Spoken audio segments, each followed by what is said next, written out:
নবান্নে ডিএ আন্দোলনে উত্তাপ ও হাইকোর্টের নির্দেশের পরও নির্দিষ্ট জায়গায় ধর্নায় না পুলিশের বিরুদ্ধে বাধা দেওয়ার অভিযোগ।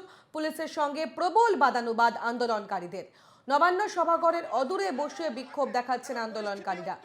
আন্দোলনকারীদের উঠে যেতে বললে লাগাতার মাইকিং করতে শুরু করে পুলিশ এবং দফায় দফায় তৈরি হয় উত্তেজনা।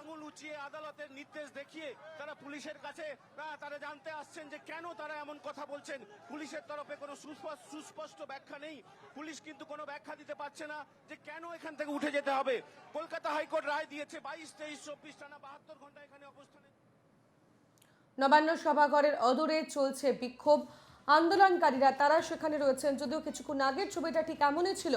পুলিশ এসে মাইকিং করতে শুরু করে, তাদেরকে সরাতে শুরু করলে শুরু হয় ধস্তাধস্তি, প্রবল বাদানুবাদ শুরু হয় পুলিশের সঙ্গে।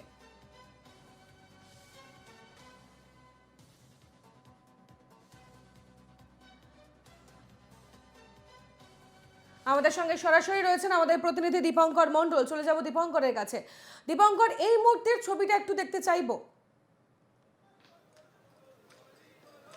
দেখো, বেলা যত বাড়ছে ততই কিন্তু নবান্ন সভাঘরের কাছে যে ধর্ণা মঞ্চ তৈরি হয়েছে সেখানে উত্তাপ বাড়ছে। বেলা বাড়ার সঙ্গে সঙ্গে উত্তাপ বাড়ছে।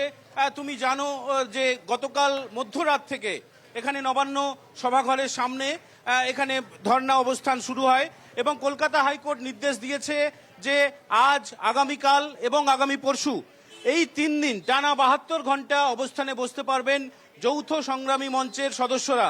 তাদের যেটা মূল দাবি যে বর্ধিত হারে মহার্ঘ ভাতা দিতে হবে এবং পাশাপাশি তাদেরকে শিক্ষা সম্বন্ধীয় বেশ কিছু তাদের যে দাবি রয়েছে, নিয়োগে যে দুর্নীতি হয়েছে তার প্রতিকার করতে হবে এবং এই যে স্বচ্ছভাবে নিয়োগ করতে হবে, যে শূন্য পদগুলো রয়েছে সেখানে নিয়োগ করতে হবে।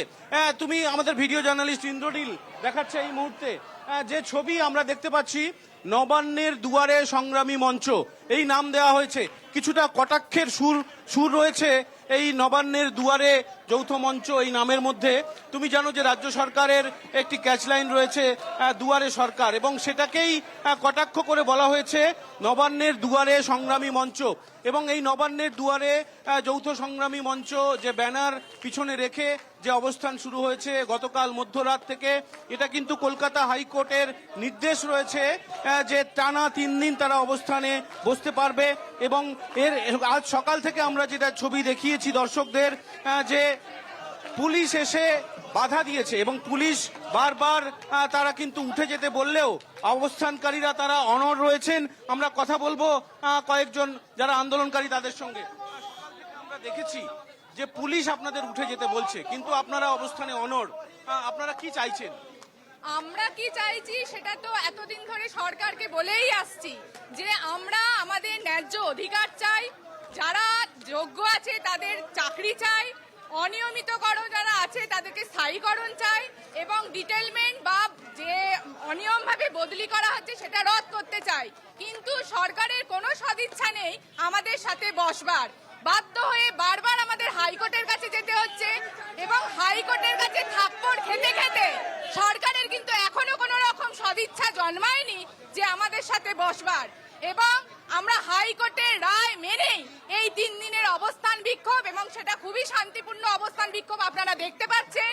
হাইকোর্ট আমাদের যা যা শর্ত দিয়েছে সেই সমস্ত শর্ত মেনেই আমরা এখানে অবস্থান বিক্ষোভ করছি। 11টা বেজে গেল, এখনো কিন্তু নবান্ন থেকে কোনো রকম বার্তা আমাদের কাছে এসে পৌঁছায়নি। তার মানে এটাই আমরা বুঝে নেব ওনার কোনো সদিচ্ছা নেই আমাদের সাথে বসার। কিন্তু আমরা অনড়, আমাদের প্রত্যেকটা দাবি যতক্ষণ পর্যন্ত না আমরা আদায় করতে পারছি ততক্ষণ পর্যন্ত এই আন্দোলন চলবে, চলবে। এসডিএম জিন্দাবাদ। তনুশ্রী, তুমি শুনলে আন্দোলনকারীরা তাদের দাবিতে অনড়। টানা 330 দিন ধরে এই আন্দোলন চলছে, এই ধর্ণা অবস্থান চলছে কলকাতার শহীদ মিনার প্রাঙ্গণে। গতকাল ছিল 329তম দিন এবং সেই দিনই কলকাতা হাইকোর্ট তারা কি পদক্ষেপ নেন, প্রশাসনের তরফ থেকে কি ব্যবস্থা নেওয়া হয় সেদিকে অবশ্যই নজর থাকবে। ধন্যবাদ দীপঙ্কর, তুমি নজর রাখতে থাকো, পরে আবারও ফিরবো।